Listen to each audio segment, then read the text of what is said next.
இந்தாம்மா, வீட்ல யாரு? ஐயா வாங்கய்யா.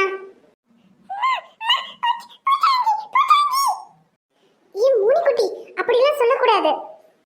இந்த பாருங்கம்மா, வீட்டு வாடகை கேட்டு எத்தனை முறை வீட்டுக்கு வர்றதோ? வாடகை பணம் என்னாச்சு? ஐயா மன்னிச்சிருங்கய்யா, அடுத்த வாரம் எப்படியாவது பணத்தை கொடுத்துடுறேங்கய்யா. என்னது அடுத்த வாரமா? இதே தானமா ஒவ்வொரு வாரமும் சொல்லிக்கிட்டு இருக்கீங்கோ. வாரம் உங்க வீட்டுக்கு வர்றதுக்கும் எனக்கு என்ன நேர்த்தி கடனா? அது இல்லைங்கய்யா, ஒரு வாரமா எங்கேயும் வேலையும் கிடைக்கல. எனக்கு வேலை கிடைச்சிருந்தா கூட பணத்தை எப்படியாவது புரட்டி கொடுத்துருப்பேங்கய்யா. இனி நாளைக்கு தாங்கய்யா ஒரு இடத்துக்கு வேலைக்கு வர சொல்லியிருக்காங்க. அங்க வேலைக்கு போனேன்னா 10 நாள்ல உங்க பணத்தை எப்படியாவது திருப்பி கொடுத்துடுவேங்கய்யா. என்னம்மா ஒரு வாரம்னே இப்ப 10 நாளுங்கிறே? இனி கொஞ்ச நேரம் கழிச்சா ஒரு மாசம்னு சொல்லுவியோ? இங்கே பாருமா, உன் புருஷனே மாதிரி குடிகார பையலுக்கு வீடு கொடுத்தது ஏன் தப்பு? உன் முகத்துக்காக தான் கொடுத்தேன். ஆனா இதுக்கப்புறமும் இப்படி மாசம் வாடகை பணத்துக்காக உங்க காலை பிடிச்சி தொங்க என்னால முடியாது. இந்த வீட்டுக்கும் வேற ஆளு பார்த்தாச்சு. நாளைக்கு வேறவங்க குடி வரணும்னு சொல்லியிருக்காங்க. இன்னைக்கு நீங்க எல்லாம் வீட்டை காலி பண்ணிட்டு வேற வீடு பார்த்துட்டு போங்கம்மா.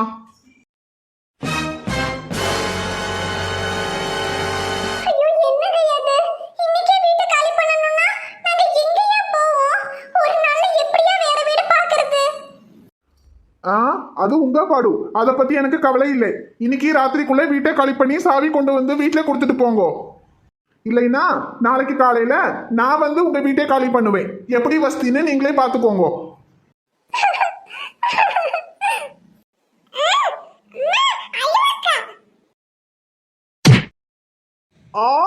ஏன் கண்ணு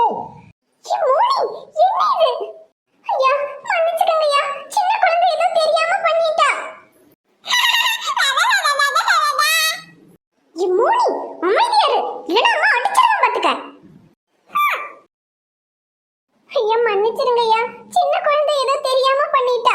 எனக்கு ஒரு வாரம் மட்டும் டைம் கொடுங்கய்யா. வாடகை பணத்தை எப்படியாவது கொடுத்துடுறேங்கய்யா. இங்கே பாருமா, நான் சொன்னதுதான். இன்னைக்கு ராத்திரிக்குள்ள வீட்டை காலி பண்ணி கொடுத்துட்டு போங்க, அவ்வளவுதான்.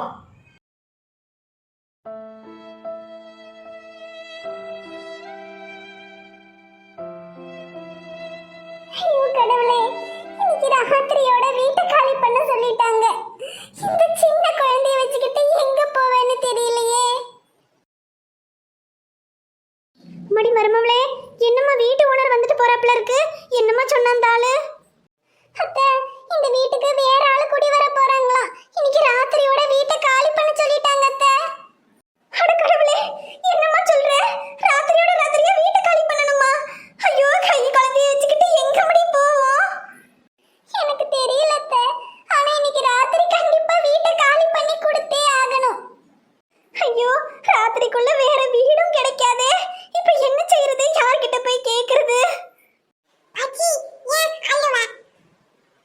ஐயோ கடவுளே, இந்த பிள்ளைய தூக்கிட்டு எங்க போறோம், என்ன பண்ண போறோம்? மடி மருமவளே, நீ கவலைப்படாதம்மா. ராத்திரிக்கு அவன் வந்துட்டோம், அப்புறம் என்ன ஏதுன்னு பார்த்து முடிவு பண்ணிக்குவோம். சரிங்க அத்தை.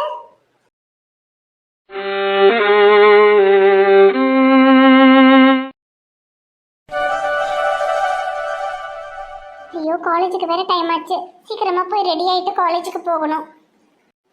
கையில இங்கதான் இருக்கியா? இந்த துணியெல்லாம் மிஷின்ல போட்டு துவைச்சு வெளியே கொண்டு போய் காய போட்டுரு. ஐயோக்கா, எனக்கு காலேஜுக்கு நேரம் ஆச்சுக்கா. நான் காலேஜுக்கு போகணும். என்னது, காலேஜுக்கு போகணுமா? இது நல்ல கதையா இருக்கே. கல்யாணம் பண்ணி இந்த வீட்டுக்கு மருமகளா வந்துட்டு இந்த வீட்ல ஒரு வேலையும் பார்க்காம நீ உன் இஷ்டத்துக்கு காலேஜுக்கு போறேன்னு கிளம்பி போவியாக்கும்? அது இல்லக்கா, கல்யாணத்துக்கு அப்புறம் காலேஜுக்கு போலான்னு அத்தை சொன்னாங்க. அதனாலதான் காலேஜுக்கு போலான்னு ரெடி ஆகிக்கிட்டு இருக்கேன். இங்க பாரு கையில, நீ காலேஜுக்கு போய் இல்ல எங்க வேணாலும் போ, அத பத்தி எனக்கு கவலை இல்ல. ஆனா இந்த வீட்ல இருக்கிற வேலையெல்லாம் நீயும் பார்க்கணும். நீயும் இந்த வீட்டு மருமக தானே. இது ஒண்ணும் உன் அம்மா வீடு கிடையாது. காலையில மெதுவா 8 மணிக்கா எந்திரிச்சம்மா, குளிச்சு சாப்பிட்டு ரெடி ஆயிட்டு காலேஜுக்கு கிளம்பி போனோமான்னு இருக்கிறதுக்கு. நீ கல்யாணம் பண்ணி இந்த வீட்ல வாழ வந்திருக்க. இங்க உள்ள வேலையெல்லாம் பார்த்து வச்சுட்டு தானே எங்க போறதுனாலும் போகணும். உனக்கு காலேஜுக்கு போகணும்னா நீ நேரத்துல 4 மணிக்கு 5 மணிக்கு எந்திரிச்சு வீட்ல வேலையெல்லாம் முடிச்சு வச்சுட்டு அதுக்கப்புறமா காலேஜுக்கு கிளம்பி போ.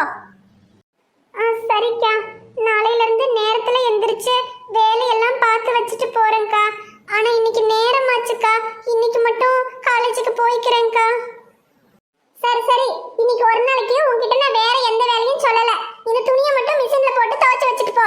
நான் வேணா அப்புறமா எடுத்து காய போட்டுக்கிறேன். வந்துட்டாளுங்க. இப்படிதான் இவ அக்கா காரியம். வந்த புதுசுல காலேஜுக்கு போறேன் அது இதுன்னு வீட்டுல ஒரு வேலையும் செய்யாம ஏமாத்திக்கிட்டு கிடந்தா. இப்ப இவ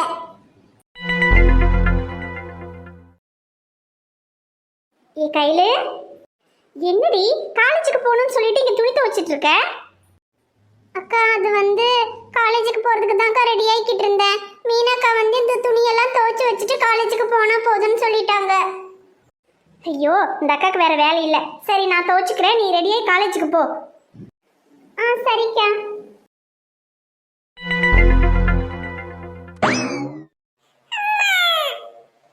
டி முகிலே, என்னடா பேண்ட் போடாம வர? பேண்ட் எங்கடா?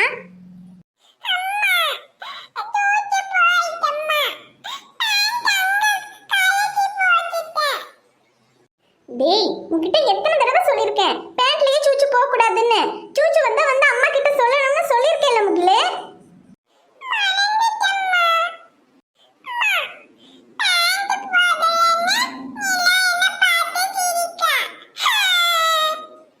ஆமா பின்ன, பேண்ட் போடாம நின்னா உன்னை பார்த்து சிரிக்காம என்ன பண்ணுவா? சரி வா, அம்மா வேற பேண்ட் போட்டு தரேன். வா. எங்கடா சூச்சு போன? சரி சரி வா. இந்த கையில குடுத்த துணியெல்லாம் அப்படியே கீழே போட்டுட்டு போயிருக்கா. நான் அவ்வளவு தூரம் சொல்லியும் துணியெல்லாம் துவைக்காம எனக்கு என்னன்னு போட்டுட்டு போயிருக்கா. இந்த அஞ்சலியும் ஸ்வேதாவும் தான் நம்மள மதிக்கிறது இல்ல. ஆனா இப்போ நேத்து வந்தவளுக்கு நம்ம மேல பயம் இல்லாம போயிருச்சுல. கொஞ்ச நாள் எந்த குடைச்சலும் கொடுக்காம இருக்கவும் இந்த மீனாவை எல்லாரும் மறந்துட்டாங்க போல. மூத்த மருமகனா என இழுச்ச வாயின நெத்தியில எழுதி ஒட்டி இருக்கோ. வர்றவளுங்களுக்கெல்லாம் வடிச்சு கொட்டி வீட்டு வேலை பார்க்கறதுக்கு நான் என்ன இந்த வீட்டு வேலைக்காரியா? இருக்கட்டும், இன்னைக்கு சாயந்தரம் அவ வரட்டும். இந்த விஷயத்துக்கு ஒரு முடிவு கட்டாம விடக்கூடாது.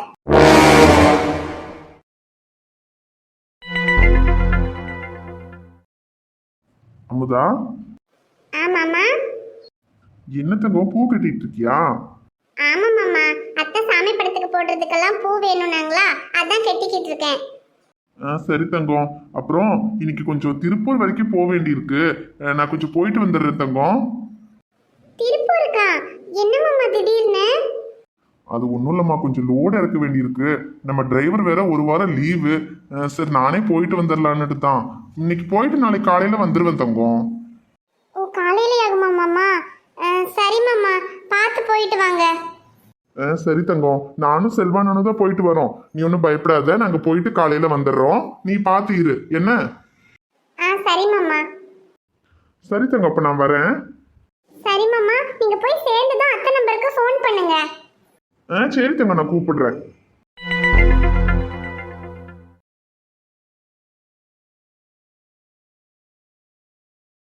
ஏ வந்தேன்டா பால்காரே, அடடா பசு மாட்டை பத்தி பாட போறேன், புது பாட்டு கட்டி ஆட போறேன்.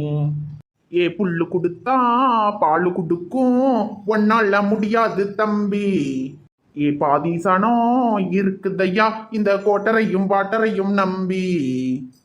ஏய், ஆல் 3 கேர்ள்ஸ் ஏன் வெளியே உட்காந்துருக்கீங்க? டேய் பாலா போனவனே, இன்னைக்கு இப்படி குடிச்சிட்டு வந்திருக்கியேடா. ஹோஹோ மாதாஜி, தினமும் இதே கேள்வி. இதுக்கு பதில சொல்லி சொல்லி எனக்கு சலிச்சு போச்சு. இங்க பாரு மதர், நான் இன்னைக்கு குடிச்சிட்டு வந்திருக்கேன், நேற்று குடிச்சிட்டு வந்தேன், நாளைக்கும் குடிச்சிட்டு தான் வருவேன். இப்ப என்ன அதுக்கு? அடே எடுப்பட்ட பயலே, நீ குடிச்சு குடிச்சு எப்படியாவது தொலைஞ்சு போடா. ஆனா வீட்டை காலி பண்ண சொல்லிட்டாங்கடா. இன்னைக்கு ராத்திரிக்குள்ள வீட்டை காலி பண்ணி குடுக்கலன்னா நாளைக்கு வந்து சட்டி பாத்திரத்தெல்லாம் தூக்கி வெளியே வீசிடுவாங்க. என்னது, வீட்டை காலி பண்ண சொல்லிட்டாங்களா? அவன் ஏன் வீட்டை காலி பண்ண சொல்லுது? வர சொல்லவன. நான் தான் சொன்னேன். யோ, யார் யா நீ? தலகாணிக்கு கை கால் முளைச்ச மாதிரி இருக்க. நான் தான் இந்த வீட்டு ஓனர். ஆமா, நீ மறந்துருப்பே. ஏன்னா நீ என்னை பார்த்து ரொம்ப காலம் ஆச்சு பார்த்தியா? மாசம் மாசம் சரியா வீட்டு வாடகையை கொடுத்தாதானே வீட்டு ஓனர் இருக்கிற ஞாபகம் உனக்கு இருக்கும். நீ தான் வாடகை பணமே கொடுக்கறது இல்லையே, அப்புறம் எப்படி உனக்கு என்ன ஞாபகம் இருக்கும்? யோ, நீ வீட்டு ஓனரா இருந்துட்டு போ இல்ல காட்டு ஓனரா இருந்துட்டு போ. இங்க பார், இப்படியெல்லாம் உடனே வீட்டை காலி பண்ண சொன்னா எங்களால காலி பண்ண முடியாது. வீட்டை காலி பண்ணணும்னா 1 மாசத்துக்கு முன்னாடி நோட்டீஸ் அனுப்பணும். நோட்டீஸ் முதல்ல போய் ஒரு நல்ல வக்கீலா பார்த்து எங்களுக்கு நோட்டீஸ் அனுப்பு. அதுக்கப்புறமா நாங்க 1 மாசம் கழிச்சு வீட்டை காலி பண்றோம். ஓஹோ, நோட்டீஸ் அனுப்பணுமா? நோட்டீஸ் தான் இப்ப போறேன். வக்கீல் கிட்ட இல்ல, போலீஸ் ஸ்டேஷனுக்கு போறேன். குடிச்சிட்டு கலாட்டா பண்றேன், வீட்டை காலி பண்ணி தர சொன்னா பண்ண மாட்டேங்கிறேன்னு இப்பவே போய் போலீஸ்ல கம்ப்ளைண்ட் பண்றேன். அவங்க வந்து முட்டிக்கு முட்டி தட்டி உன்னைய தூக்கி வெளியே வீசுவாங்கோ. ஐயோ ஐயா, அப்படியெல்லாம் எதுவும் பண்ணிடாதீங்கய்யா. அந்த மனுஷன் ஏதோ குடிச்சிட்டு உளறிக்கிட்டு இருக்காரு. நாங்க வீட்டை காலி பண்ணிடுறோங்கய்யா. என்னம்மா, உங்ககிட்ட தானே காலையில சொல்லிட்டு போனேன், ராத்திரிக்குள்ள வீட்டை காலி பண்ணி சாவியை கொண்டு வந்து கொடுக்கணும்னு. இவ்வளவு நேரம் ஆகியும் இன்னும் காலி பண்ணாம இருக்கீங்க. ஐயா, கொஞ்சம் பெரிய மனசு பண்ணுங்கய்யா. கை குழந்தைய வச்சிருக்கோம். இந்த ராத்திரியில எங்களை வெளியே போச்சோன்னா நாங்க எங்கய்யா போவோம்? இங்கே பாருங்கம்மா, உங்களுக்கு பாவம் பார்த்துதான் இத்தனை மாசம் விட்டது. இப்போ உங்க மவன் எப்படியெல்லாம் பேசுறான் பாத்தீங்கோ இல்ல? போய் வக்கீல் நோட்டீஸ் அனுப்பணுமாமே. இதுக்கு மேலே விட்டா எனக்கு தான் தலைவலி. வேண்டாம், நீங்க இப்பவே காலி பண்ணுங்கோ. யோ, திரும்ப திரும்ப சொல்லிக்கிட்டு இருக்கேன், காலி பண்ணுங்கிறே. ஏ தொப்பி மண்டையா, இங்கே பார், காலி பண்ண முடியாதியா. உன்னால முடிஞ்சதை பார்த்துக்கப்போ. இங்கே பாருங்கம்மா, எனக்கு பொறுமை அவ்வளோதான். இப்போ நீங்க வீட்டை காலி பண்ணலைன்னா இப்பவே போலீஸ் ஸ்டேஷன்ல போய் உங்க மவன் மேல கம்ப்ளைண்ட் பண்ணுவேன். அப்புறம் அவங்க வந்து வீட்டை காலி பண்ணி கொடுப்பாங்கோ. எப்படி வசதி? ஐயா, அப்படியெல்லாம் எதுவும் பண்ணிடாதீங்கய்யா. நாங்க இப்பவே வீட்டை காலி பண்ணிடுறோம். அதை செய்யுங்கோ முதல்ல.